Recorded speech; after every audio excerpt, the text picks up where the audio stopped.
বন্ধুরা কেমন আছো সবাই? তো আজকে আমার 365 দিনের 8 নম্বর ভিডিও।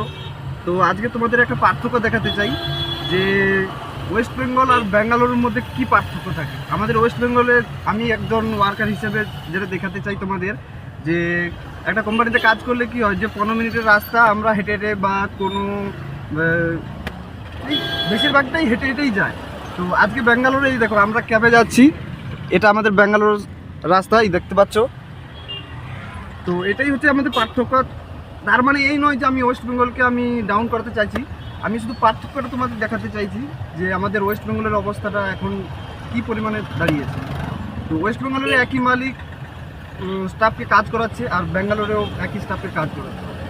তো এটাই পার্থক্য দেখা যায়। আর তোমরা কমেন্ট করে জানাবে যে মোটিভেশনাল আর কনসিস্টেন্সি এই দুটোর মধ্যে কোনটা শক্তিশালী, কমেন্ট করতে ভুলবে না, ঠিক আছে?